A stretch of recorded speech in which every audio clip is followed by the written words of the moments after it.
Baik, Assalamualaikum warahmatullahi wabarakatuh.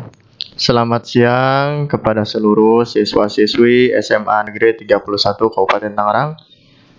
Pada kesempatan siang ini kita melakukan yaitu pelajaran PKN kelas 10. Pertama yaitu pembelajaran nilai-nilai Pancasila dalam kerangka penyelenggaraan pemilu ya. Komponennya yaitu menghayati dan mengamalkan ajaran agama yang dianutnya, menghayati dan mengamalkan perilaku jujur, disiplin, tanggung jawab, peduli, santun, responsif, dan proaktif, dan menunjukkan sikap sebagai dari solusi atas berbagai permasalahan dalam berinteraksi secara efektif dengan lingkungan sosial dan alam serta dalam menempatkan diri sebagai cerminan bangsa dalam pergaulan dunia.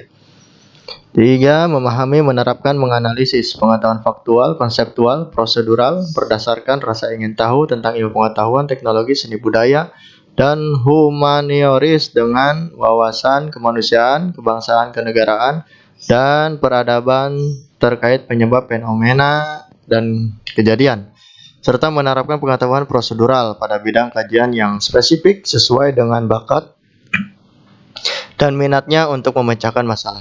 4. Mengolah, menalar, dan menyaji dalam ranah konkret dan ranah abstrak terkait dengan pengembangan dari yang dipelajarinya di sekolah secara mandiri dan mampu menggunakan metode sesuai kaidah keilmuan. Kompetisi dannya yaitu pertama, mensyukuri nilai dalam praktek dengan pemerintah negara sebagai salah satu bentuk pengabdian kepada Tuhan Yang Maha Esa.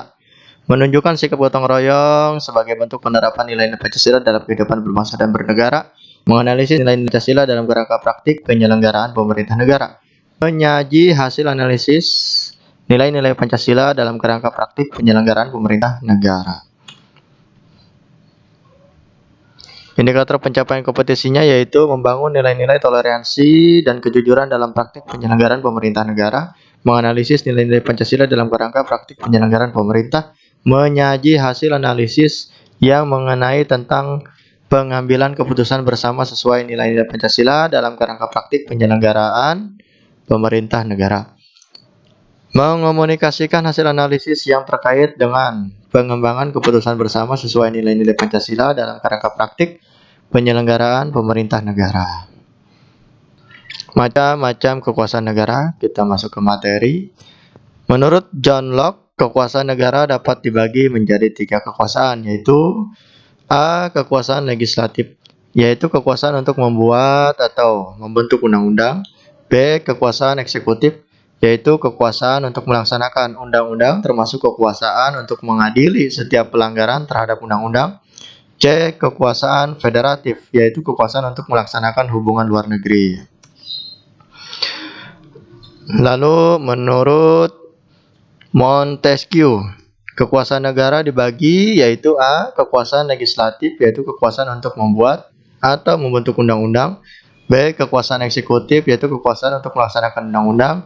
C. Kekuasaan yudikatif, yaitu kekuasaan untuk mempertahankan undang-undang, termasuk kekuasaan untuk mengadili setiap pelanggaran terhadap undang-undang. 2. Konsep pembagian kekuasaan di Indonesia.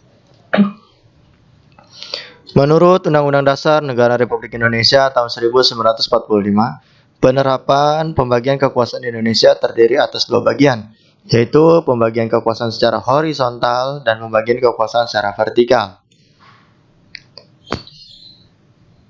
Mari kita bahas yaitu pembagian kekuasaan secara horizontal. Yang pertama yaitu kekuasaan konstitutif, yaitu kekuasaan untuk mengubah dan menetapkan undang-undang. Kekuasaan ini dijalankan oleh MPR sebagai ditegaskan dalam pasal 3 ayat 1 Undang-Undang Dasar Negara Republik Indonesia tahun 1945. 2. Kekuasaan eksekutif, yaitu kekuasaan untuk menjalankan undang-undang dan penyelenggaraan pemerintah negara. Kekuasaan ini dipegang oleh Presiden sebagaimana ditegaskan dalam pasal 4 ayat 1 Undang-Undang Dasar Negara Republik Indonesia tahun 1945.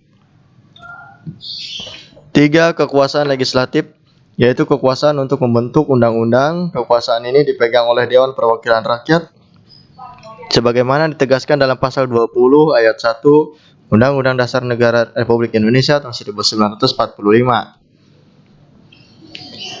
Selanjutnya yaitu kekuasaan yudikatif atau disebut kekuasaan kehakiman, yaitu kekuasaan untuk penyelenggaraan peradilan guna menegakkan hukum dan keadilan. Kekuasaan ini dipegang oleh Mahkamah Agung dan Mahkamah Konstitusi sebagaimana ditegaskan dalam pasal 24 ayat 2 Undang-Undang Dasar Negara Republik Indonesia tahun 1945.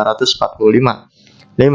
Kekuasaan eksaminatif atau inspektif, yaitu kekuasaan yang berhubungan dengan penyelenggaraan, pemeriksaan atas pengelola dan tanggung jawab tentang keuangan negara. Kekuasaan ini dijalankan oleh Badan Pemeriksa Keuangan sebagaimana ditegaskan dalam pasal 23E ayat 1 Undang-Undang Dasar Negara Republik Indonesia tahun 1945. B. Pembagian kekuasaan secara vertikal.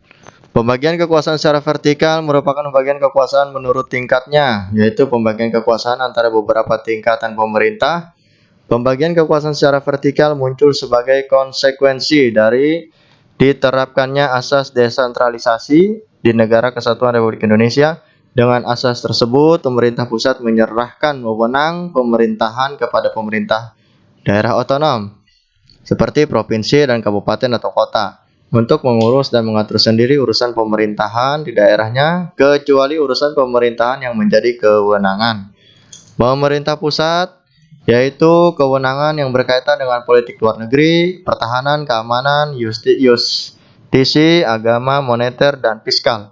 Hal tersebut ditegaskan dalam pasal 18 ayat 5 Undang-Undang Dasar Negara Republik Indonesia tahun 1945. Baik, itulah yang dapat Bapak sampaikan untuk pertemuan pertama kita. Bapak ucapkan terima kasih. Jangan lupa jaga kesehatan, makan makanan yang sehat ya, olahraga, jangan lupa memakai masker. Dan untuk latihannya yaitu ada 3 soal yang Bapak berikan. Ingat, soal ini jangan lupa jawaban ditulis di buku PPKN lalu diupload ya di GCR. Jangan lupa berikan nama, kelas, dan tanggal di lembar jawabannya. Oke, lalu diupload, dipoto, upload. Yang pertama yaitu kekuasaan yudikatif disebut juga dengan kekuasaan.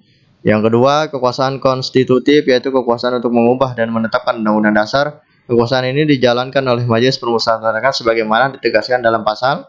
Menurut Undang-Undang Dasar Republik Indonesia tahun 1945, penerapan pembagian kekuasaan di Indonesia terdiri atas 2 bagian yaitu, silakan dijawab ya. Semangat. Wassalamualaikum warahmatullahi wabarakatuh.